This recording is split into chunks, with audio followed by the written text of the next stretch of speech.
अॼु मां कंहिं पर्सनल इशूज़ ते हालांकि अचणु त न घुरिजे पर्सनल मामलनि में लाइव, पर ही मसइलो अहिड़ो हुयो जो मूंखे ॿियो को रस्तो नज़र न आयो। जीअं त सभिनी खे ख़बर आहे त मुंहिंजो बाबा मोहम्मद अज़ीम अबड़ो ऐं मां एडवोकेट आसमा अबड़ो सियासी ऐं समाजी अॻवान कारकुन रहिया आहियूं ऐं मुख़्तलिफ़ सरगर्मियुनि में प्रोग्रामनि में तव्हां असांखे ॾिसी चुका हूंदव।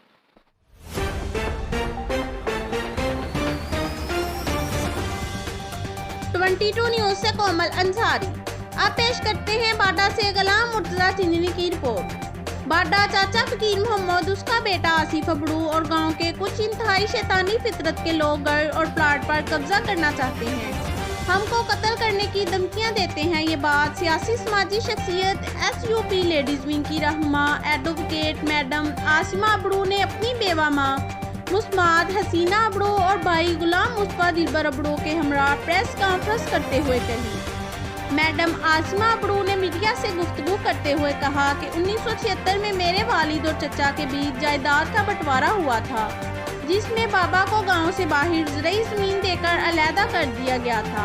बदाज़ा 1984 में मेरे वालिद ने ज़मीन अपने नाम लिखवाई थी, जिसके दस्तावेज़ात आज भी हमारे पास महफूज हैं। मज़ीद उन्होंने कहा कि मेरे वालिद ने सारी ज़िंदगी इंसानियत की खिदमत की है और वो एक अजीम बाप भी थे, जिन्होंने अपनी बेटियों को भी बेटों की तरह पढ़ाया और समाज में इज्जत से जीने का हुनर सिखाया। 1 साल कबल मेरे वालिद इस पानी जहां से रहलत फरमा गए और मैं आजकल कराची में स्टडी कर रही हूँ।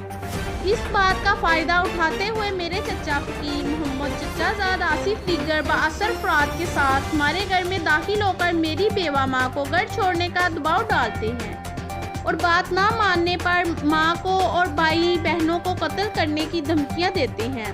मज़ीद उसने कहा कि मेरी छोटी बहन बुशरा अबड़ू, जो M अयूब मेमोरियल स्कूल में ट्यूशन पढ़ती है, आसिफ और दीगर और बाअसर अफराद की जानिब से इसको कई बार हरासा किया गया और अगवा समेत कई जानलेवा धमकियां दी गई। छोटे भाई गुलाम मुस्तफा दिलबर पर तशद्दुद भी किया गया और अब वो गांव के कुछ शर्पसंदों से मिलकर हमें अगवा और कत्ल करने की धमकी देता आ रहा है।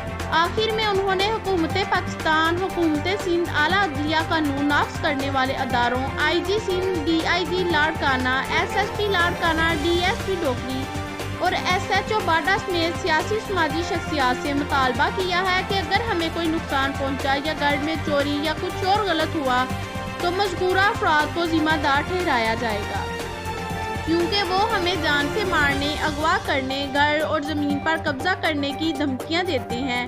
मज़ीद उन्होंने कहा कि हमारे साथ हुई नाजायज़ियों का नोटिस लेकर मज़कूरा अफराद को गिरफ्तार करके कड़ी से कड़ी सज़ा दी जाए और हमें इंसाफ और तहफ़्फ़ुज़ फराहम किया जाए।